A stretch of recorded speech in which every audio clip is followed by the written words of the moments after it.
buenos días a todos y a todas. Yo soy Horacio Solín, soy fiscal federal, estoy a cargo de la Unidad Fiscal Especializada en Ciberdelincuencia y además trabajo en la Fiscalía de Cámara Federal en Bahía Blanca.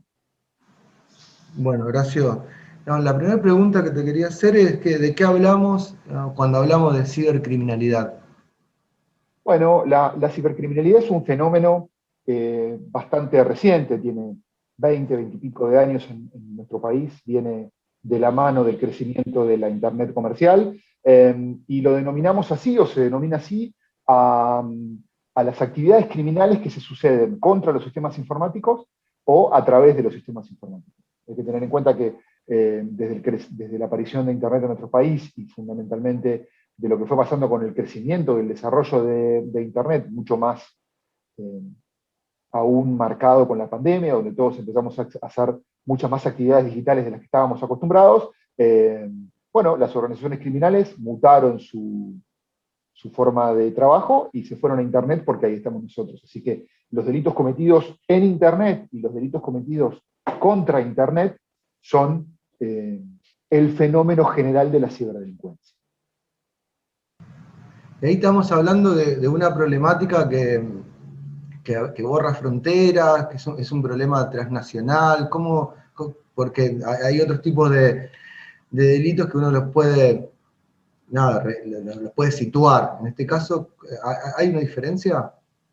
Sí, desde luego, Internet lo que tiene es que justamente al ser por definición una red de redes conectadas, donde virtualmente vos te podés comunicar con personas que están alrededor del mundo en tiempo real, y ya no importan ni las fronteras, ni las barreras idiomáticas, ni las barreras horarias, es una dimensión completamente diferente del delito. Si bien nosotros empezamos a pensar hace unos años, pensemos en lo que puede ser un delito un poco más local, no sé, las cosas que pasan más territorialmente en la vía pública, los robos en la calle, o determinados fraudes que se cometen en un solo lugar, en una sola ciudad, a pasar a cosas un poco más interjurisdiccionales, como el narcotráfico o la trata de seres humanos, donde tal vez una persona pasa de una provincia a otra, o de un país limítrofe a otro. Esos eran los fenómenos internacionales que teníamos.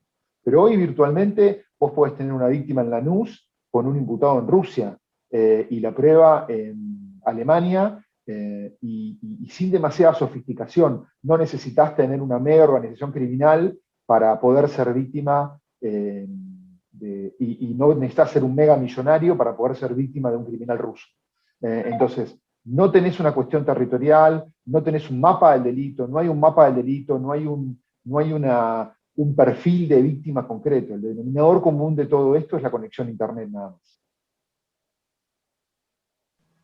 Y dentro de este marco, ¿cuáles son las problemáticas? ¿No? Uno puede hablar de delitos, pero si querés, ¿no? ¿Cuáles son los problemas más relevantes, ¿no? que uno puede observar en esta situación de cibercriminalidad? Mirá, fundamentalmente es, primero que es un fenómeno nuevo, con lo cual mucha gente no está consciente de eso, y siente, tal vez porque no hay interacción humana, que Internet es un ámbito siempre seguro. Eh, hay como, digamos, como usuarios tenemos una falta de preparación para salir a navegar en Internet en un montón de cosas. No estamos hablando solamente de adultos mayores, que es como el primer sector o la primera categoría de donde uno piensa que puede ser víctimas, o la otra gran categoría que son niños, niñas, adolescentes, los jóvenes adultos y los adultos, no sé en qué categoría meterme, también somos tan posibles víctimas como otras categorías que uno pensaría como más vulnerables en ese sentido. Entonces, digamos, yo creo que la principal característica tiene que ver con la preparación del usuario, ¿no? Como usuarios no estamos lo suficientemente preparados, y como Estado durante muchos años no estuvimos al lado de los usuarios para prepararlos. Entonces, más teniendo en cuenta que el Estado desde muchos lugares fomenta la conectividad, los chicos, por ejemplo, las computadoras, y sin embargo a veces no parece haber suficiente preparación. Y por otro lado, desde el punto de vista de la investigación, bueno, los entornos digitales, la tecnología, las fronteras generan problemas.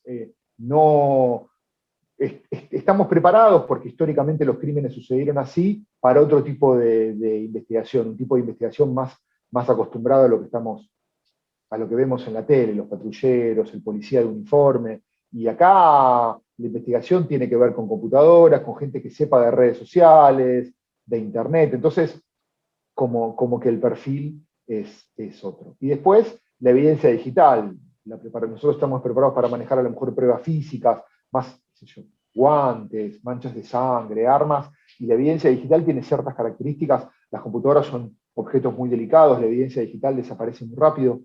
Un mensaje vos lo mandás y lo podés borrar. Imagínate un chat de WhatsApp con una persona que te amenaza, que la persona puede borrar el mensaje para los dos. Entonces, realmente esas cosas hacen una diferencia muy grande a la hora de poder encarar estos delitos y requieren de mucha preparación. Y ahí uno podría enumerar que las ciberestafas, el grooming, la extorsión ¿no? a las mujeres, al colectivo LGTB, uno podrías enumerar como distintos problemas que hay en este universo. Mirá, lo que pasa con Internet en general es que potencia todos los problemas que hay en la sociedad fuera de Internet, digamos. Yo trato de hablar de no hablar de mundos distintos, porque hoy ya es lo mismo, pero digamos, todas las violencias en general, por ejemplo, se potencian en Internet, no solamente porque tal vez personas que en el mundo físico no le dirían algo a alguien, en Internet por cierta cuestión del anonimato o fundamentalmente también por esta falta de interacción se animan, ¿no? Pero la realidad también es que el problema no es solamente ese, digamos que más gente se anime a ser violento con las mujeres, violento con los niños, violento ideológicamente, a ser intolerante, a emitir discursos de odio, incluso a defraudar, sino que también eso se maximiza, porque lo que tiene Internet es la potencialidad de que ese insulto, esa amenaza, ese discurso de odio, esa denigración de determinados colectivos o de cualquier persona, pueda ser vista potencialmente por todas las personas que navegan en Internet, que son 4.500 millones más o menos, sino que además ese contenido es muy difícil de retirar. Lo que queda en Internet, porque se replica, porque se aloja en servidores que están afuera del país, porque tiene la potencialidad de ser bajado y vuelto a subir, lo que genera es que no solamente ese contenido se maximiza hasta el infinito, sino que además no se puede retirar. Te voy a dar un ejemplo de lo que estuvo pasando. Hubo un caso hace un pocos días de una niña desaparecida que apareció. Y una vez que apareció, todos empezamos a pedir que dejen de difundir su imagen, porque bueno, ya había aparecido, entonces no es necesario. Cada imagen que se difundió de esa niña en Internet va a ser muy difícil que pueda desaparecer. Yo con una búsqueda en Google de acá a 20 años voy a encontrar esa imagen. Entonces, si eso que fue hecho con una buena intención, imagínate si yo hago un comentario que afecte a un colectivo. Ese comentario lo puede ver mucha gente, pero además yo lo publico y incluso aunque lo borre, alguien hace una captura de pantalla, lo vuelve a publicar y dentro de 20 años lo googleo y lo voy a encontrar. Entonces, eso, pensarlo al revés, en el mundo físico, una amenaza verbal, queda en esa amenaza y lo escuchan las personas que están alrededor y queda ahí. En Internet pasa lo contrario, entonces eso es lo más complicado, eso es lo más fuerte, por eso estas amenazas o estos discursos se maximizan mucho, ¿no? Y son mucho más dañinos. Bien, y en este sentido, el año pasado, bueno, por el marco de la pandemia y por las medidas de aislamiento que sufrimos o que tuvimos que en definitiva nos atravesó la vida cotidiana en Argentina y en el mundo, vimos que las ciberestafas, ¿no? Fue un problema, ¿no? Que empezó a salir en los diarios, que empezaron los bancos a hacer algunos cambios. ¿Nos puedes contar desde el punto de vista judicial, ¿no? ¿Qué son las ciberestafas? Bueno, las ciberestafas son los fraudes cometidos por Internet. Lo que hablábamos antes, ¿no? La realidad es que Internet permite que un estafador, que antes tal vez estafaba a personas individualmente o a pequeños colectivos, pensemos en, no sé, las películas de los estafadores, no sé, Ricardo Darín en Nueve Reinas. Ese era un estafador callejero, de los que estamos acostumbrados a ver en tribunales, los que te hacían el cuento del tío, digamos. Ese tipo de estafadores que todavía están presentes en nuestro país, tenían como un universo reducido. Primero, la interacción física, muy poco contacto con las personas. Ahora Internet te permite ser un estafador del mismo tipo, pero hacerte pasar por otra persona, cosa que en el mundo físico es bastante difícil. Digamos, potencialmente una persona se puede pasar por una persona de otro sexo o de otra edad, o por un famoso, digamos. Con una buena puesta en escena lo puedes hacer. Y afectar a un colectivo mucho más grande de personas. Potencialmente puedes afectar a personas que están en tu país y fuera de tu país. Entonces, digamos, es un muy buen campo de oportunidades. Del otro lado tenés usuarios y usuarias de todo tipo, de toda franja etaria. Acá, olvídense de la franja etaria, olvídense de la clase social, olvídense de la educación, porque en lo que es conexión a Internet somos todos analfabetos. Y somos todos la misma clase social. Acá no hay diferencia en ese sentido.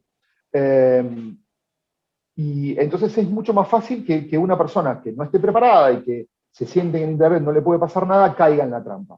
A eso se suman ciertos condimentos generados un poco por la pandemia, el mayor uso de billeteras digitales, el colapso de los sistemas de atención del sistema financiero, valga la redundancia, que hizo que mucha gente que tenía que resolver un problema, vos antes tenías un problema del banco, ibas a tu sucursal y lo arreglabas. Hoy no podés ir a tu sucursal con la misma facilidad, entonces tratás de comunicarte por otros carriles. Cuando esos carriles no funcionan, empiezan a aparecer las oportunidades para las organizaciones criminales para hacerse pasar por estos organismos, y ahí, tu cuenta bancaria, tu tarjeta de crédito, alguna plataforma tuya puede ser afectada.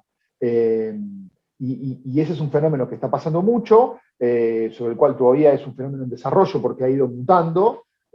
Ahora ya no solamente afectan a entidades bancarias, sino también a otro tipo de organismos, incluso organismos estatales, empresas de servicios, etcétera, con lo cual, digamos, siempre canales oficiales y estar muy atento a eso. Y después, por supuesto, cuando una persona es víctima de estas cosas, más allá de hacer la denuncia penal para hacer la investigación, hay todo un circuito administrativo que dependerá de cada caso para poder hacer el reclamo de eso. La discusión que vos mencionás tiene que ver fundamentalmente con el problema de la devolución de la plata. Más allá de hay una serie de discusión semántica sobre eso, pero en principio, digamos, cuando vos te dan una cuenta, el banco te dice: vos no des tus credenciales, vos no des usuario y contraseña, yo no te lo voy a pedir nunca, así que no tenés por qué dar. Muchas veces la gente entrega esos datos engañada, y ahí podemos dar una segunda discusión, es, tal vez los entregó porque el banco no estaba, porque el banco no la atendía. Entonces, ahí hay un tema, la persona dio sus credenciales porque si hubiese podido ir al banco, o cuando hubiese llamado le hubiesen respondido, no hubiese pasado esto, etcétera, etcétera, etcétera. Por otro lado, hay otra gente que en realidad nunca da las credenciales engañadas, sino que lo que pasa es que le entró un virus a la computadora y le copiaron los datos, o el banco tuvo una filtración y se los dieron. Entonces, digamos, nosotros no nos... esa discusión acerca de quién es la culpa tiene que ver con cuando la persona reclama la devolución del dinero, que eso es una instancia administrativa, que no tiene que ver necesariamente con el proceso penal. De hecho, no tiene casi nada que ver con el proceso penal eso, y nosotros siempre recomendamos que si puede la persona trate de hacer el reclamo, y si puede trate de recibir algún asesoramiento jurídico extrapenal para hacer medidas cautelares, porque medidas cautelares a veces se puede lograr por lo menos el freno del problema. Pero por otro lado, nosotros también está la otra cuestión que tiene que ver con cuáles son las medidas que han tomado los bancos, y ahí todo depende del universo de cada banco para minimizar esos riesgos, porque además de vos darle a tu cliente un usuario y contraseña, se pueden pensar una serie de medidas de seguridad o de indicadores de fraude para evitar o para minimizar ese riesgo, porque si el banco, además de tomar tu usuario y contraseña, se fija o detecta que vos te estás conectando de un dispositivo nuevo, con una dirección IP distinta, un navegador distinto, estás haciendo transacciones no habituales en vos, estás agregando cuentas para hacer transferencias, haces transferencias y sacás un préstamo, tal vez por ejemplo, poniendo un delay de 24 horas para hacer eso y comunicándose con el cliente, podrían evitar ese tipo de cosas. De hecho, se supone que vos no podés agregar con cuentas de transferencias nuevas sin pasar, por ejemplo, por un cajero o cosas así. Entonces, hay como ciertas medidas que se podían discutir, pero esas son discusiones más administrativas / civiles. A nivel penal, nosotros asumimos que la víctima nos dice la verdad y la investigación va a permitir comprobar eso. El problema es que a veces se confunde el canal penal, que es para investigar quién tiene la plata, con el canal civil, que es tratar de frenar todos esos gastos que el banco me está haciendo pagar a mí. Ahí hay una cuestión bastante delicada, sobre la cual todavía no hay una solución concreta y tiene que ver más con, tal vez, regulaciones más a largo plazo o más globales de los organismos reguladores. Por lo general, cuando vos iniciás el reclamo civil o administrativo en defensa del consumidor o con un abogado que puedas contratar o lo que sea, siempre te van a decir, bueno, ¿y la denuncia penal dónde está? Entonces son dos caminos que tenés que hacer necesariamente. Nosotros con la denuncia penal vamos a tratar de agarrar a la persona que hizo esto. En el marco de esa investigación vamos a juntar la prueba de dónde entraron, dónde fue la plata, etc. Lo que pasa es que a veces el reclamo civil no es suficiente. Hay que iniciar los dos caminos. Lo que hay que entender es que difícilmente en el proceso penal se frene el préstamo o se ordene devolver la guita. Pero sin el proceso penal, en el proceso administrativo no lo vas a poder hacer. Entonces, las dos cosas son importantes hacerlas. Y tal vez lo que hay que ver ahí es cómo se articula en los diversos lugares de la provincia, porque no es lo mismo una gran ciudad que un pueblo donde a lo mejor lo que tenés más cerca como comisaría es un destacamento de policía rural, para ver cómo articulas esas cosas. Bueno, eso quería aclarar como para que se entiendan cuáles son los dos planes.